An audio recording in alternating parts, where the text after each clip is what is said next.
마지막 절은 같이 읽도록 하겠습니다. 예수께서 거기를 떠나사 고향으로 가시니 제자들도 따르니라. 안식일이 되어 회당에서 가르치시니 많은 사람이 듣고 놀라이르되 이 사람이 어디서 이런 것을 얻었느냐. 이 사람이 받은 지혜와 그 소문이 이루어지는 이런 분이 어찌 되느냐. 이 사람이 마리아의 아들 목수가 아니냐. 야고보와 요셉과 유다와 시몬의 형제가 아니냐. 그 누이들이 우리와 함께 여기 있지 아니하냐 하고 예수를 배척한지라. 예수께서 그들에게 이르시되 선지자가 자기 고향과 자기 친척과 자기 집에 사는 존경을 받지 못함이 없느니라 하시며 거기서는 아무 권능도 행하실 수 없어 다만 소수의 병자에게 안수하여 고치실 뿐이었고 그들이 믿지 않음을 이상히 여기셨더라. 이에 모든 촌에 두루 다니시며 가르치시더라. 12 제자를 부르사 둘씩 보내시며 더러운 귀신을 제어하는 권능을 주시고 명하시되 여행을 위하여 장이 외에는 양식이나 배낭이나 전대의 돈이나 아무것도 가지지 말며 신만 신고 두보로도 잊지 말라 하시고 또 이르시되 어디든지 누구의 집에 들어가거든 그곳을 떠나기까지 거기 유하라. 어느 곳에서든지 너희를 영접하지 아니하고 너희 말을 듣지도 아니하거든 거기서 나갈 때 발 아래 먼지를 떨어버려 그들에게 증거를 삼으라 하시니 제자들이 나가서 회개하라 전파하고 많은 귀신을 쫓아내며 많은 병자에게 기름을 발라 고치더라. 이는 우리에게 주신 살아계신 하나님의 말씀입니다. 네, 자리에 앉으시기 바랍니다. 오늘 말씀의 제목은 믿지 않음입니다. 믿지 않음. 한자로 말하면 불신이죠. 불신. 우리 다 같이 하나님 말씀 들어보도록 하죠. 구약의 스가랴 선지자라고 있습니다. 스가랴 선지자가 미래에 오실 그리스도, 그러니까 구세주이시죠. 그 구세주에 대해서 다음과 같이 예언을 하고 있습니다. 그날에 죄와 더러움을 씻는 셈이 다윗의 족속과 예루살렘 주민을 위하여 열리리라. 만군의 여호와가 말하노라. 그날에 내가 우상의 이름을 이 땅에서 끊어서 기억도 되지 못하게 할 것이며 거짓 선지자와 더러운 귀신을 이 땅에서 떠나게 할 것이라. 아멘. 우리는 지금까지 나사렛 출신, 다른 통계 출신이 아니라 나사렛 출신의 예수에 대해서 지금까지 말씀을 들었죠. 나사렛 예수가 나병 환자의 손을 만졌더니 나병 환자의 병이 어떻게 됐습니까? 깨끗하게 되었다고 합니다. 나사렛 예수가 중풍병자의 그 죄를 용서해 주시자 어떤 일이 일어났습니까? 그가 그 자리에서 일어나서 자기의 침상을 가지고 자기 집으로 돌아갔습니다. 나사렛 예수가 손 마른 사람의 손을 만졌더니 어떻게 됐죠? 손이 회복이 되었고요. 풍랑이 막 거치게 불고 있을 때 예수님이 말씀하시니 꾸짖으시니 어떻게 되었다고요? 바람이 잔잔해지고 또 바다도 잔잔해졌더라. 그것뿐입니까? 대가볼리에서 군대 귀신이 들린 한 사람이 있었는데 미쳤었죠. 그 미친 사람에게서 귀신을 내쫓아 주었더니 그 사람이 어떻게 되었습니까? 회복이 되어서 정상인이 되었고 그리고 예수님이 보내신 이방인 선교사가 되어서 나머지 동네에 가서 복음을 전파했다고 합니다. 또 우리가 얼마 전에 들은 말씀 12년 동안 혈루증에 걸린 여인이 나사렛 예수님의 겉옷을 만졌다고 했습니다. 어떤 일이 일어났습니까? 그의 피가 멈췄고 그의 몸이 회복이 되었다는 것입니다. 그 사이에 야이로의 딸이 죽었습니다. 그래서 예수님이 가서 그 소녀를 깨우니 어떻게 됐다고요? 일어났다고. 잠에서 깨어났다는 것이죠. 다시 말해서 그 소녀가 부활했다는 것입니다. 나사렛 예수의 이 모든 행적 그리고 그분이 일으킨 모든 기적들이 오늘 우리에게 주는 메시지는 무엇인가? 그것은 나사렛 예수가 이스라엘의 구원을 가져다 줄 그 메시아, 그 구원자라는 것이에요. 스가랴 선지자가 예언했던 그 메시아가 바로 나사렛 출신의 예수라는 것입니다. 수많은 선지자들이 구약의 곳곳에서 미래에 오실 그 구원자에 대해서, 메시아에 대해서 예언을 했습니다. 다윗의 자손으로 오실 그 메시아, 그 다윗의 자손으로 오실 그 메시아가 그 지식과 그 믿음을 가지고 이스라엘 사람들은 그분이 언제 오실까? 지금 당장에 오셨으면 좋겠는데 하면서 구원을 바라고 있었죠. 그 믿음을 가지고 예수님께 접근했던 사람들은 어떻게 되었습니까? 각자 처한 상황에서 구원을 받았습니다. 그들 중에는 중풍병에 걸린 사람도 있었고, 중한 질병에 걸린 사람이 있었고, 귀신에 들린 사람도 있었고, 좀 독특한 것은 이스라엘 사람이 아닌 이방 사람들도 있었고요. 그리고 부정했던 사람들도 있었고, 가난한 사람들도 있었고, 게다가 영적 지도자들도 있었습니다. 서로 다른 처지의 다른 상황에서 다른 출신의 사람들이 나사렛 예수로부터 구원을 받았죠. 이 사실에 우리는 한 가지 의문점을 가져야 돼요. 하나님은 스가랴 선지자를 통해서 누가 구원을 받게 될 것이라고, 그 메시아로부터 누가 구원을 받을 것이라고 예언했습니까? 첫 번째, 다윗의 족속들이 구원을 받게 될 것이고, 두 번째, 예루살렘 주민들이 구원을 받을 것이라고 했습니다. 그 논리대로라면 오직 유대인만이 구원의 대상이 되어야 합니다. 나사렛 출신의 예수로부터 정말 나사렛 예수가 그리스도라면, 그 메시아라면 유대인만이 구원을 받아야 할 것인데, 이상하게 예수님께 구원받은 사람은 유대인뿐만 아니라 이방인들도 있었죠. 그 중에는 다윗의 족속이 아닌 사람들도 있었고, 예루살렘 주민이 아닌 사람들도 있었습니다.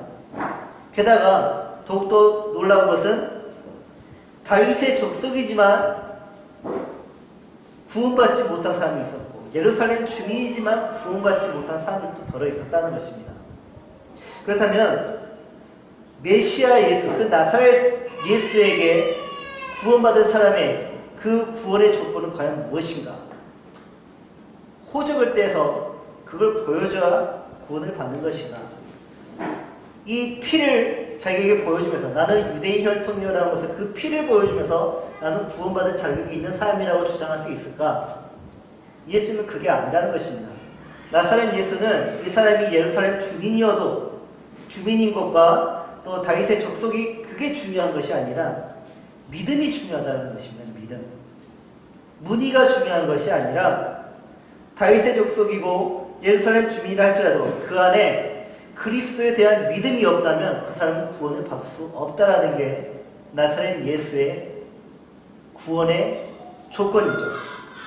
그렇다면 왜 믿음이 구원의 조건이 되는지 우리 한번 알아보도록 하겠습니다. 예수님이 사역하신 이래로 자신의 고향이었던 나사렛에 오늘 말씀을 보면 이게 두 번째 방문을 하신 것입니다. 두 번째 방문을 하셨는데, 그 방문하셔서 안식일에 회당에서 이사야서를 딱 펼쳤습니다. 그리고 이사야서의 61장 1절의 말씀을 읽어주었습니다. 주의 성령이 내게 임하셨으니 이는 가난한 자에게 복음을 전하게 하시려고 내게 기름을 부으시고 나를 보내사 포로된 자에게 자유를, 눈먼 자에게 다시 보게 함을 전파하며 눌린 자를 자유롭게 하고 주의 은혜의 해를 전파하게 하려 하심이라 하고 이 말씀을 읽으시고 책을 덮고 그 말씀을 듣고 있던 사람들에게 이렇게 말씀하십니다. 이 글이 오늘 너희 귀에 응하였느니라. 사람들의 반응이 어때야 될까요? 이런 표정이었어요, 지금. 이런 표정. 어리둥절했어요. 지금 예수님이 하신 말씀이 뭐냐면, 지금 이사야가 예언한 그 구원자 그리스도가 바로 나다. 내가 너희에게 눈을 뜨게 하려고, 자유를 주려고 내가 이 지금 왔다, 나사렛에 왔다 하고 커밍아웃을 한 것이에요. 지금 내가 바로 그 그리스도야 하고 커밍아웃을 했는데 다 표정이 이랬어요. 뭔 소리야? 뭔 소리야? 그리스도란 무엇입니까? 그리스도, 우리가 이거 분명히 알아야 될까요? 그리스도는 하나님께서 이스라엘을 구원하시기 위해서 기름 부으신 자입니다. 기름을 붓다라는 것은 하나님이 선택했다라는 것을 의미해요. 선택받은 자를 의미합니다. 그래서 그 그리스도는 무엇을 하느냐? 가난한 자에게 복음을 줍니다. 복음이란 기쁜 소식이죠. 가난한 자에게 기쁜 소식이 무언가요? 돈이 아니라 그 가난에서 벗어나는 것이에요. 그게 기쁜 소식이에요. 포로된 자에게 자유를 준다는 게 그게 복음이었고, 또 눈먼 자에게 다시 보게 하는 것이 그리스도의 역할이라는 것입니다. 그러니까 그리스도가 이 땅에 오시면 이런 일이, 이런 기적이 일어난다는 것이고, 그게 바로 그리스도임을 증명한다는 것이죠. 그 구원자가 지금 누구 앞에 서 있습니까?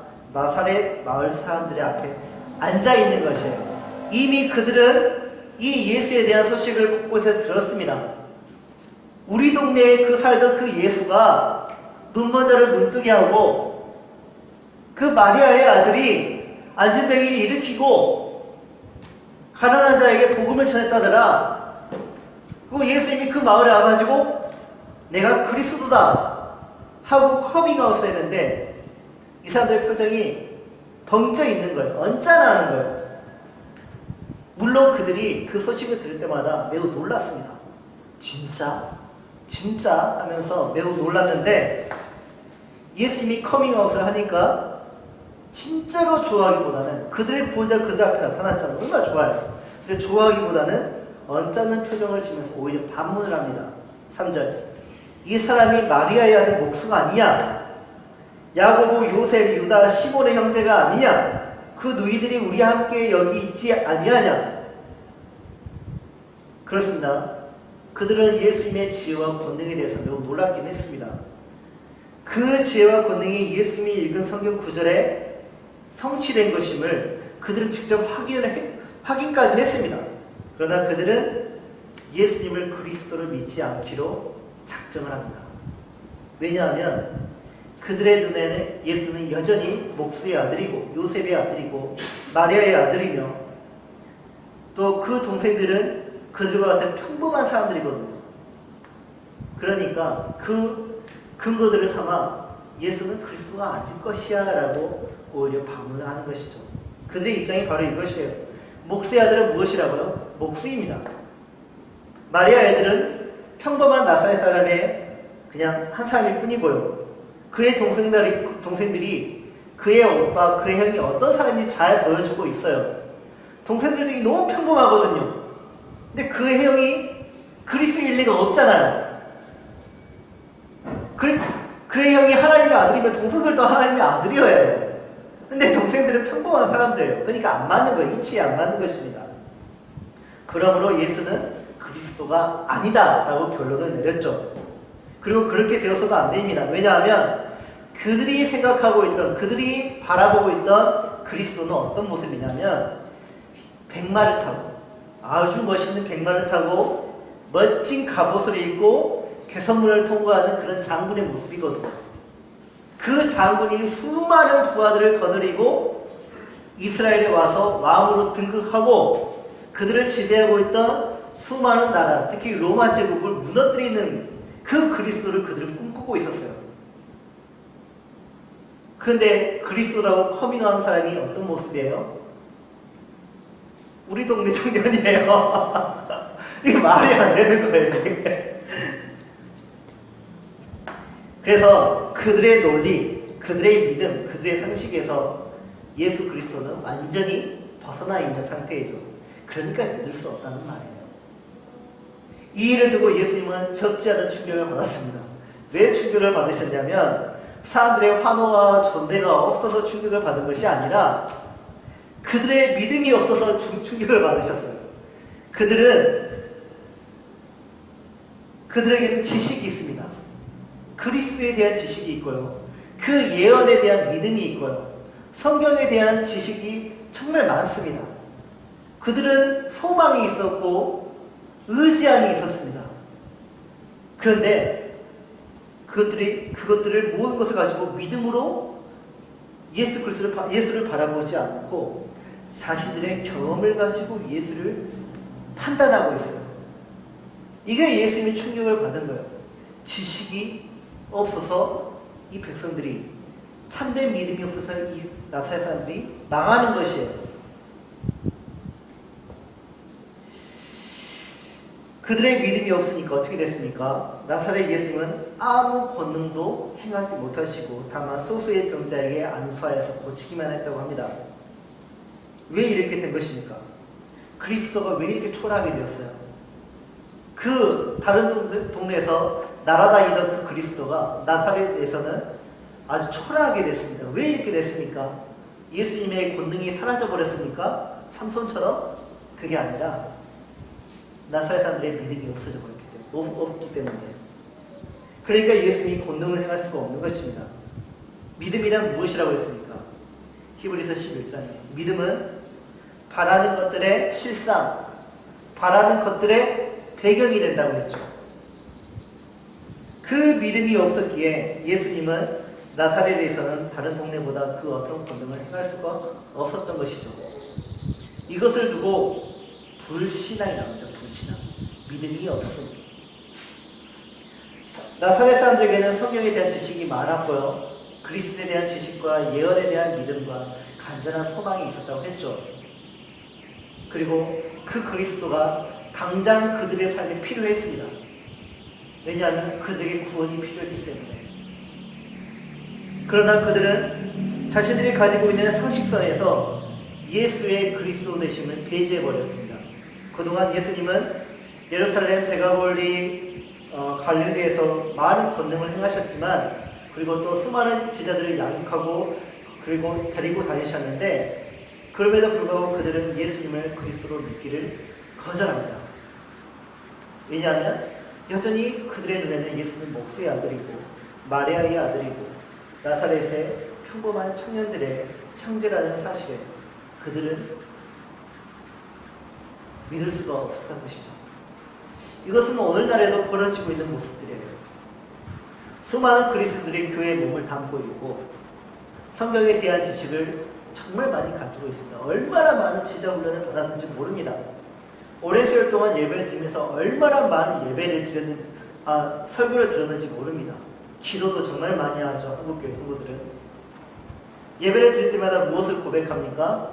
사도신경으로 신앙을 고백합니다. 그 모습들을 보면서 제법 그리스도인다운 문의를 가지게 되었죠, 우리는.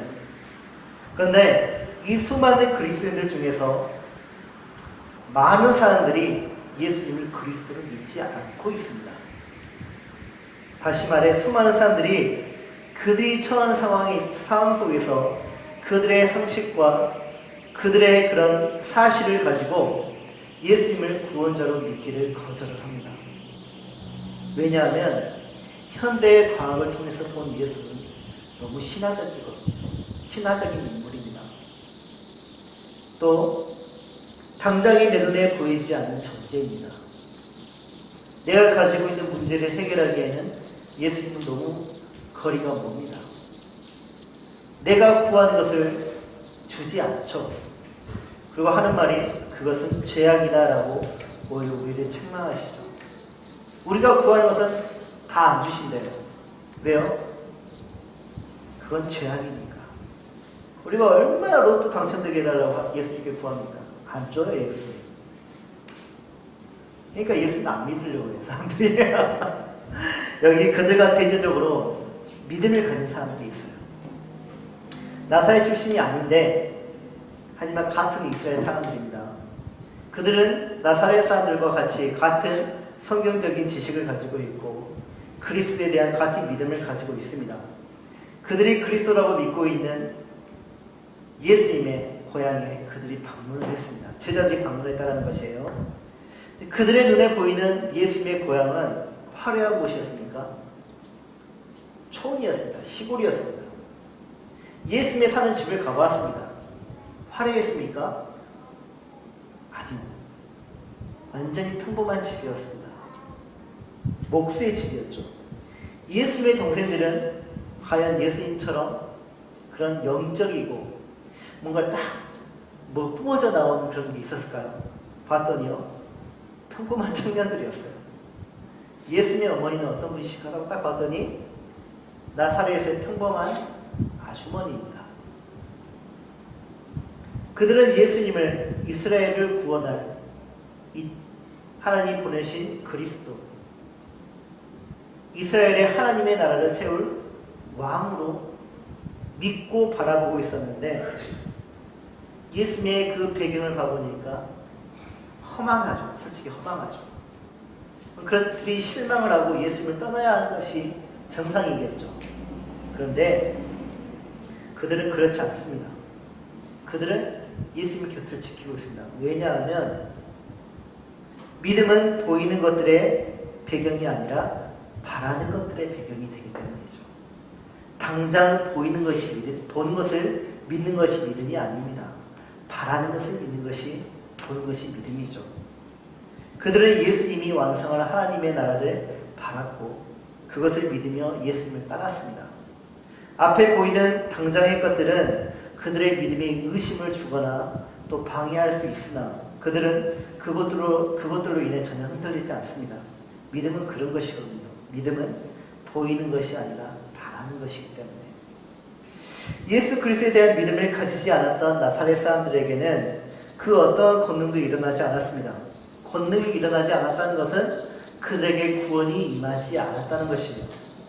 예언에 의하면 그날에 그리스도가 오시는 그날에 다윗의 족속과 예루살렘 주민을 위하여 죄와 도름을 씻는 셈이 열린다고 했습니다. 그런데 나사렛에서는 그 셈이 열리지 않았습니다. 다시 말해 나사렛 사람들의 죄와 도름이 씻기지 않았다는 것이에요. 그렇다면 예수님이 그리스도가 아니라는 말입니까? 아닙니다. 이때 말하는 다윗의 족속과 예루살렘 주민들은 그들의 죄와 더러움을 씻어줄 그리스도에 대한 믿음을 가진 자들을 의미합니다. 호적 그 등본에 있는 그 주민들을 말하는 것이 아니라 믿음을 가진 자들을 의미해요. 믿음을 가진 자들.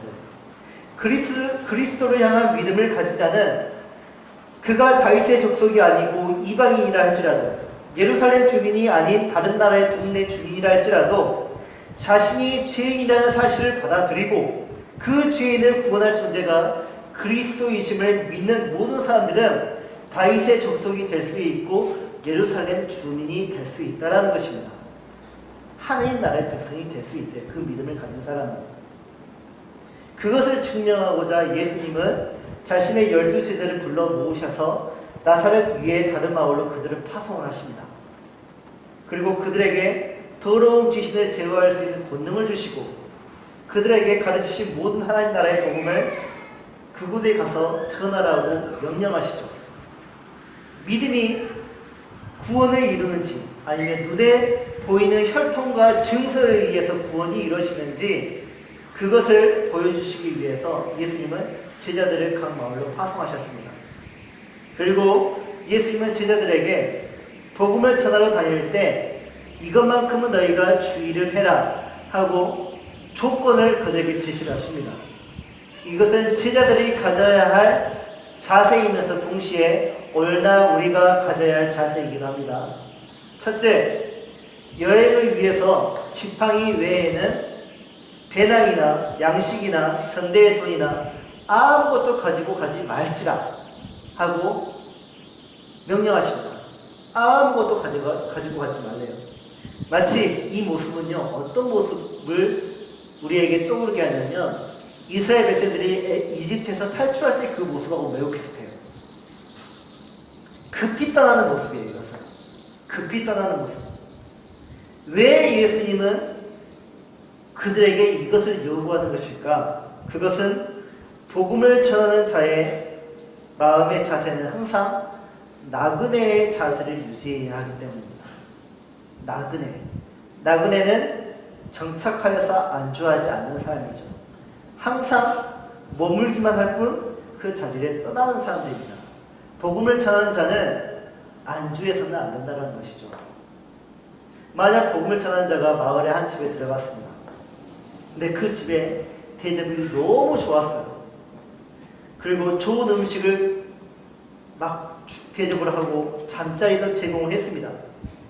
그리고 그들에게 복음을 전하고 이제 떠나려고 하는데 그 집주인이 서운하다면서 여비도 챙겨주고 옷도 좋은 옷도 챙겨주고 침낭도 챙겨주고 많은 것을 챙겨주고 그것을 넙죽받고 이제 갈 길 딱 떠나요.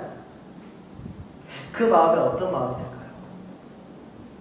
더 좋은 집, 더 화려한 집에 문을 두드리지 않을까요? 그 좋은 것들을 가지고 냄새 나는 집에 들어갈 수 있을까요? 시궁창 나는 냄새, 정말 잠자리가 너무나 불편하고 막 벌레가 기어다니는 그 집에 들어갈 수 있을까요? 자꾸 대접 잘 받던 그 집이 생각나지 않을까요? 그리고 자기에게 챙겨줬던 그 돈을 가지고 에이 여관이나 가야겠다. 에이 이런 음식 먹으면 이 돈을 차라리 좋은 거 좀 더 사 먹고 말지. 이런 일들이 생겨난다는 것입니다. 이스라엘이 광야에서 힘들 때 어떻게 했죠? 이스라엘 사람들이 힘들 때 자꾸 뒤를 돌아봤죠. 그 뒤가 어디였습니까? 이집트였죠. 비록 그들이 이집트에서 노예였지만 그들에게는 안정된 잠자리가 있었습니다. 침대도 있었죠. 그리고 물을 마시고 싶으면 얼마든지 물을 마실 수가 있었죠. 계절 과일들을 다 먹을 수가 있었죠. 다양한 음식들을 먹었습니다. 광야에서는 만나와 메추리밖에 못 먹었지만 애국에서는 비록 노예였지만 다양한 음식들을 먹을 수가 있었습니다. 그래서 그들이 힘들 때마다 어떻게 했죠? 뒤를 돌아봤습니다. 애국으로 돌아가려고 했습니다. 그들은 단순히 애국 사람들의 노예였을 뿐만 아니라 물질의 노예이기도 했다는 것이에요. 그것 없으면 못 살 것 같아요. 수박 못 먹으면 미칠 것 같아요. 그들은 물질의 노예가 되어버렸던 것이에요. 애국 사람들은 그것을 가지고 그들의 노예로 잘 만들었고, 이 시대가 마치 스마트폰 없으면 못 사는 것처럼 예배 시간에도 얼마나 스마트폰을 우리가 만져야 됩니까? 운전할 때도 얼마나 많이 만져야 됩니까? 잠들기 전에 얼마나 만져야 됩니까? 저도 그래요, 솔직히. 스마트폰의 노예가 되어버렸어요. 이처럼 물질의 노예가 된다는 게 얼마나 무서운 것인지 모릅니다. 그래서 예수님이 뭐라고 하십니까? 복음 전하러 갈 때 스마트폰 가지고 가라고요? 가지고 가지 말아요. 그러니까 스마트폰을 가지고 가라지 말라는 게 아니라 그걸 내려놓으라는 것이요. 복음을 전하는 데 집중하라는 것입니다. 두 번째, 예수님은 신만 신고 두벌 옷도 입지 말라고 하십니다. 의복은 그 사람의 신분을 알려주는 탁월한 기능을 가지고 있죠. 얼마 전에 제가 저희 어머니로부터 책망을 받았습니다. 왜 책망을 받았게요? 찢어진 청바지를 제가 집에 입고 왔거든요. 찢어진 청바지로. 그랬더니 목사가 찢어진 청바지를 입고서 안 돼! 다음부터도 입고 오지 마! 그러는 겁니다. 그러니까 왜 입으면 안 돼요? 라고 제가 물어봤어요. 장난으로. 그랬더니 이런 말씀하셨습니다. 교회에서 목사님이 반바지를 입고 교회에서 돌아가셨는데 어느 집사님이 어떻게 목사가 돼가지고 반바지를 입고 교회 들어다녀? 하고 비판했다는 것이에요.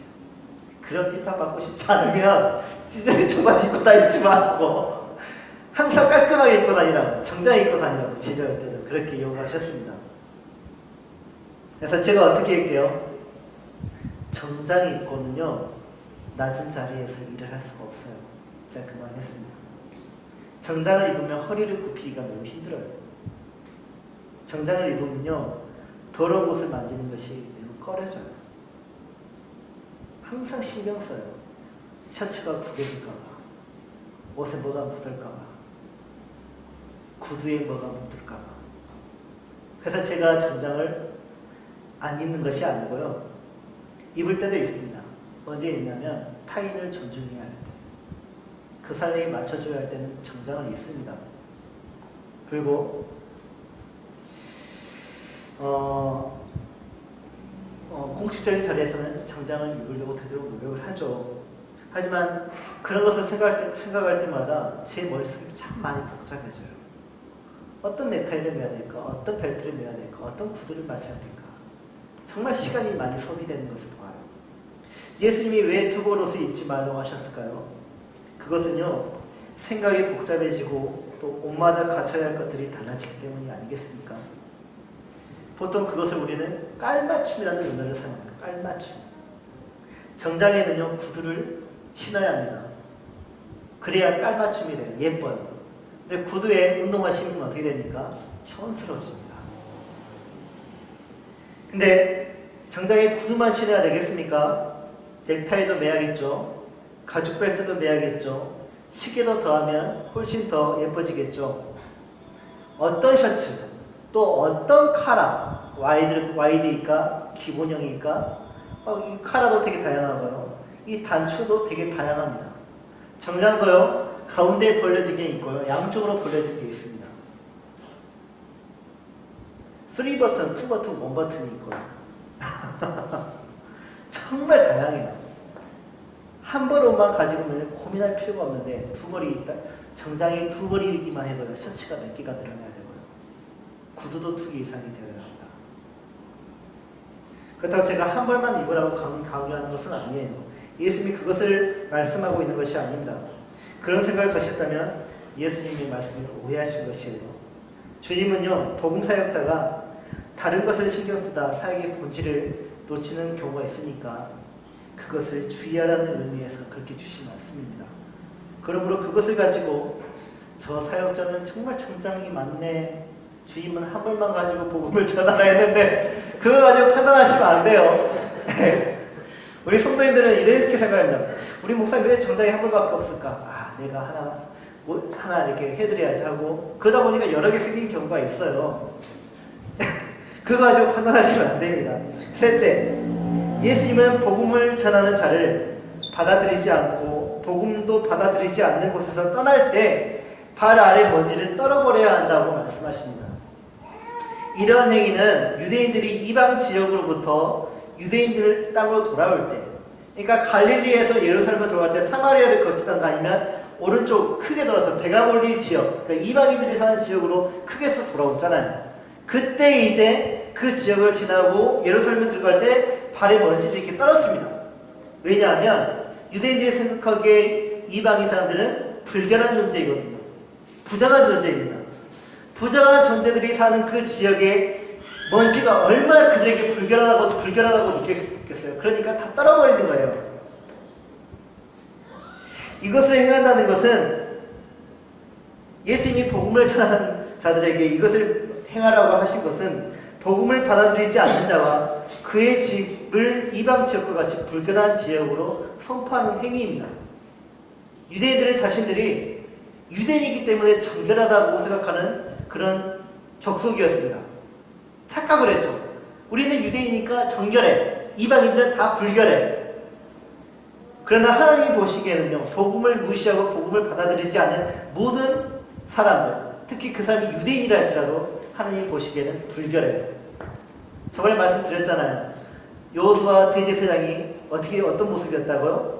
정말 세 번 몸을 씻고 세 번 세마포를 입고 그렇게 제사를 드리면서 모든 죄를 다 씻었지만 하나님의 눈으로 보니까 배설물로 다 뒤집어 씌운 모습이었다고. 대제사장이라 할지라도 유대인이라 할지라도 하나님의 복음을 거절을 하면 하나님이 보시기에는 불결하다는 것입니다. 그래서 하나님이 보시기에 복음을 무시하고 믿음으로 받아들이지 않는 그들은 결코 정결하지 않습니다. 아무리 그들이 아브라함의 후손이고 다윗의 족속이고 예루살렘의 주민이라 할지라도 그것이 그들의 정결함을 보장해 주지 않는다는 것이에요. 우리가 교회에 있다고 해서, 교회에서 예배를 드린다고 해서, 사도신경으로 믿음을 고백한다 해서, 헌금을 드린다 해서 우리가 정결하지 않아요. 그거는 종교적인 행위일 뿐, 그 종교적인 행위가 우리를 깨끗하게 만들지 않는다는 것이에요. 무엇이 우리를 깨끗하게 만든다고요? 복음을 받아들이는 그 순종의 행위가, 복음을 믿는 그 행위가 우리를 정결하게 한다는 것입니다. 이에 어떤 결과가 났을까요? 제자들이 예수님께서 주신 권능을 가지고 알려주신 대로 각 마을에서 회개하라고 복음을 전파했습니다. 그랬더니 많은 귀신이 쫓겨나고요, 병자들이 고침을 받았다고 합니다. 이 말씀이 성취되었습니다. 그날에 죄와 더러움을 씻는 셈이 다윗의 족속과 예루살렘 주민을 위하여 열리리라. 셈이 열렸습니다. 복음의 셈이 열렸습니다. 그랬더니 사람들의 죄와 더러움이 씻김을 받는, 귀신이, 그 더러운 귀신이 쫓겨나가는 그런 일들이 그들 안에서 이루어졌다는 것이죠. 나사렛 밖에서 이 말씀이 성취됐습니다. 나사렛 안에서는 일어나지 않았습니다. 왜냐하면 그들은 복음을 믿지 않았습니까? 그리스도를 믿지 않았습니까? 그것이 무엇을 의미합니까? 구원은 무엇으로 말미암는다? 믿음으로 말미암는다. 이 본문에서 다음 말씀이 새겨져 있지 않습니다. 그리고 이 사역의 모습에서 이 말씀이 새겨져 있잖아요. 그들이 믿지 않음을 이상히 여기셨더라. 나사렛에서는 예수님이 이상히 여기셨는데 다른 마을에서는 이 이상히 여기시는 예수님의 모습이 없어요. 믿음이 있고 없고의 차이가 바로 예수님이 이런 반응을 일으킨다는 것입니다. 나사렛 사람들은요, 결국 그들이 믿고 의지하는 경험과 눈과 지식 때문에 구원을 받지 못했어요. 그들의 죄와 더러움은 씻겨지지 못했습니다. 그리스도가 그날에 왔지만 그날에 그들의 씻김을 받지 못했습니다. 왜냐하면 믿음이 없었으니까.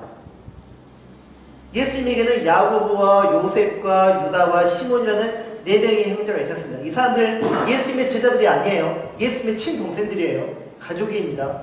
그리고 예수님에게는 여동생들도 있었습니다. 그들은 누구였습니까? 나사렛 사람들이었어요. 이 동생들도 예수님을 그리스도로 믿지 않았어요. 그날에 구원을 받지 못했어요. 왜냐하면 가족이었으니까 더욱더 그랬을 것 같아요. 우리에게 갑자기 그리스도라고 딱 하고 나타났어요. 말이 됩니까? 우리 오빠가 갑자기 그리스도래요.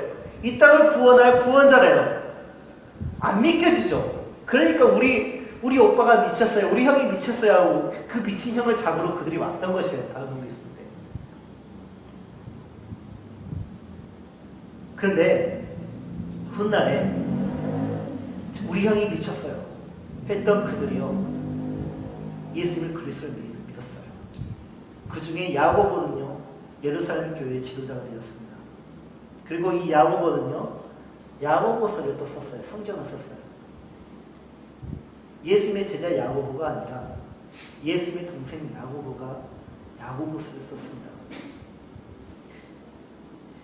어떻게 그들이 예수님을 그리스도로 믿고 그리스도로 고백했던 것일까요? 동생들이 그들이 가지고 있던 지식과 예수님의 사역에 대해서 그들이 믿음을 가지고 다시 한번 접근했기 때문입니다. 상식적으로는 믿어지지 않지만, 경험적으로는 정말 믿어지지 않지만, 성경에 대한 그 믿음을 가지고, 예언에 대한 그 믿음을 가지고 형을 다시 한번 보니까 그 형이 그리스도가 맞아요. 완전 빼박이에요, 빼박. 우리에게 지금 그 믿음이 필요하다.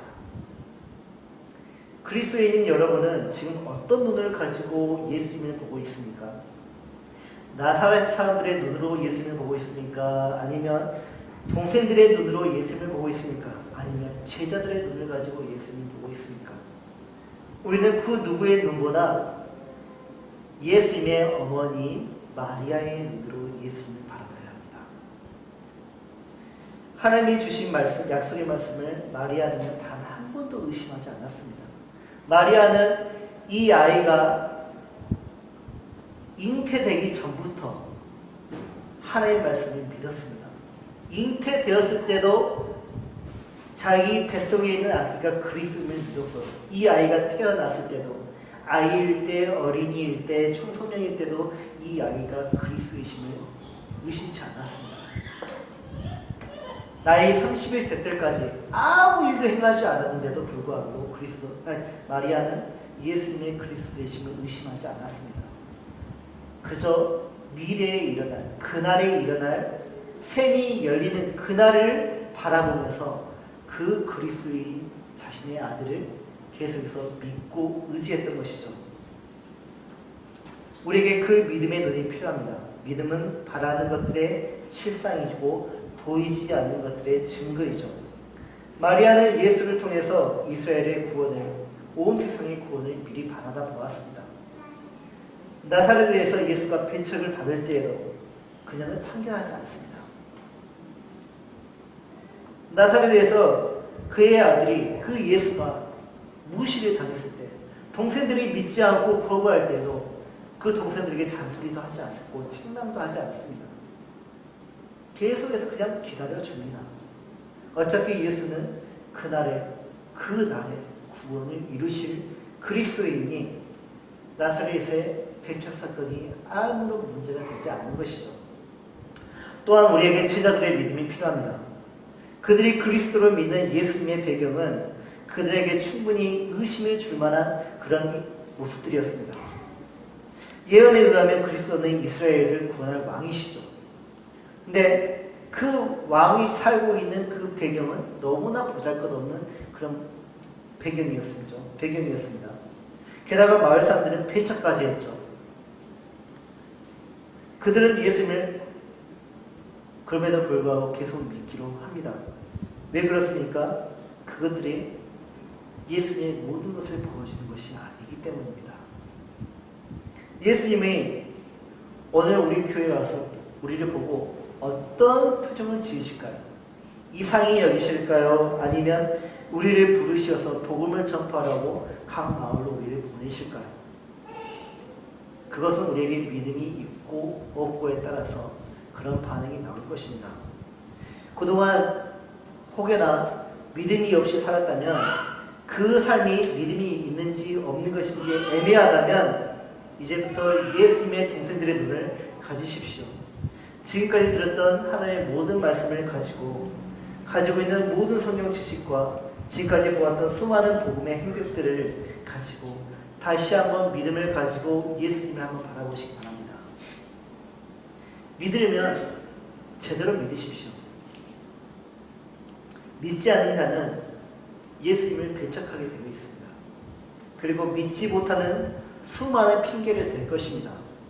그 핑계는 제법 합리적이고 논리적이죠. 하지만 그 합리적인 것과 논리적인 그 핑계가 여러분을 구원할 수는 없습니다. 예수님은 그리스도이십니다. 여러분의 구원자이시고요. 여러분의 주님이시고요. 여러분의 하나님이십니다. 여러분이 여러분의 존경을 받아야 할 분이시고요. 여러분의 예배를 받으실 분이십니다. 여러분의 배척의 대상이 아니라 여러분이 영접해야 할 주님이시고 여러분의 왕이십니다.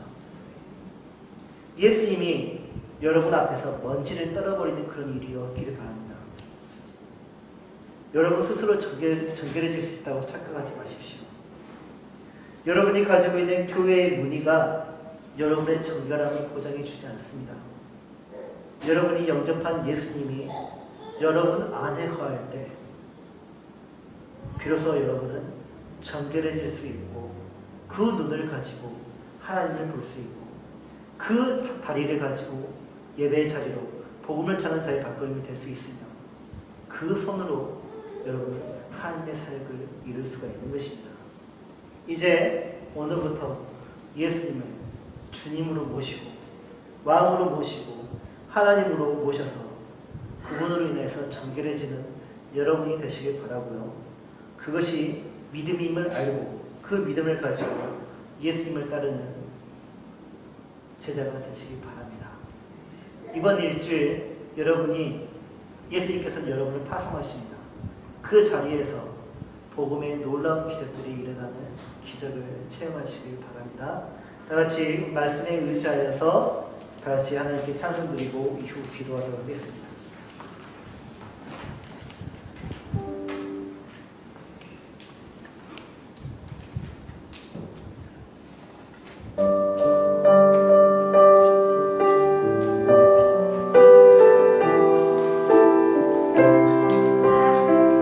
당신은 영광의 왕, 당신은 평강의 왕,